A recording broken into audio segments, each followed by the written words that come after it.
একটা দেখছে না কয়েকদিন আগে নবীর সাংবাদিক কইছে, পরে যখন দৌড়ছি 3 দিন পরে মাপ চাইতে বাধ্য হইছে। আবার নতুন করে আরেকটা কইছে, আম্মাজান খাদিজাতুল কুবরা নাকি জীবনে নামাজ পড়তো না, রোজা রাখছে না, জীবনে নাকি ফরদ করে নাই। এর পক্ষে আবার অনেক দালালও বাইরেছে। এক দালাল বাইরে যখন নামাজ ফরজ হইছে না তখনও নামাজ পড়ছে না। হ্যাঁ, তখন কি নামাজ আসিন নাকি? নামাজ তো ফরজ হয়েছে না, রোজা তো তখন ফরজ হয়েছে না। আর এবার সে তো কইছে নামাজই পড়ছে না, জীবনে ফরদই করছে না, ফরজ আর নফল না। হ্যাঁ কইছে জীবনে পড়ছই না। গুরাইস না পাগলা, গুরাইস না তাহিরিরা, গায়ের জোরে ধরে না, জায়গা মতো ধরে হাত তুলে বলো ঠিক ঠিক না বলো। সিনস না তো আমরা রে, সিনস না তো।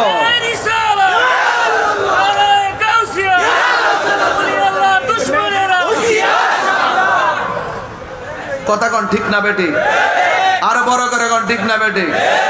তো এই জন্য আপনার একটু আওয়াজ করে কোন, খাদিজাতুল কুবরা কি নামাজ পড়ছে না? আরো জোরে নামাজ পড়ছে না? এবং তিনি কি এই রোজা রাখছে না? নবীর সঙ্গে নবীর কি ইসলামের জন্য খেদমতের জন্য কি টাকা পয়সা দিছে না? যেই মুহূর্তে দিছিল এই সময়টা কি সাধারণ ছিল? এই সময়টা এমন সময় ছিল যে এই সময় ইসলামের করুণ সময় ছিল। ওই টাইমে সমস্ত সম্পত্তি ব্যয় করে দিয়ে দিচ্ছে। এরপর একটা হাদিস দিয়া যায়, অপু ভাই একটা হাদিস দেয়া যায়, কারণ নাইলেও হইতো না, নাইলে কবে তাহিরি সাফাবাজি করে গেছে। খাদিজাতুল কুবরা কে ছিলেন?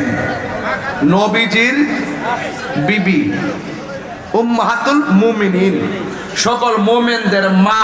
কথা কথা মা ফাতেমাতুজ জোহরা রাদিয়াল্লাহু তাআলা আনহার আম্মা, ইমামে হাসান হুসাইন রাদিয়াল্লাহু তাআলা আনহুর নানি। তো যাকে স্বয়ং আল্লাহ সালাম দিয়েছেন, তো বেপরদা হইলে সালাম দিত, নামাজ না বললে সালাম দিত? তাহলে সেই ওয়াজটা করলো কি? পুরো আগুন লাগাই দিছে না? এই আগুন লাগাই দিছে না? তাইলে খাদিজা নামাজ পড়ছে কিনা জীবনে একটু দেখি। মুসনাদে আহমদের একটা হাদিস, হাদিসটা সহিহ। আউয়ালু মান সাল্লা মা'আন নবী সাল্লাল্লাহু আলাইহি সাল্লাম খাদিজাতুল কুবরা রাদিয়াল্লাহু তাআলা আনহা, সুম্মা আলী ইবনে আবি তালিব রাদিয়াল্লাহু তাআলা আনহু, সুম্মা জাফর রাদিয়াল্লাহু তাআলা আনহু। হযরত যায়েদ ইবনে হারেসা রাদিয়াল্লাহু তাআলা আনহু থেকে বর্ণিত, তিনি বলেন, আউয়ালু মান সাল্লা মা'আন নবী সাল্লাল্লাহু আলাইহি সাল্লাম, সর্বপ্রথম নবীর পিছনে যে মহিলাটা নামাজ পড়েছেন তিনি হলো খাদিজাতুল কুবরা। গায়ের জোরে বললাম না দলিলের জোরে বললাম?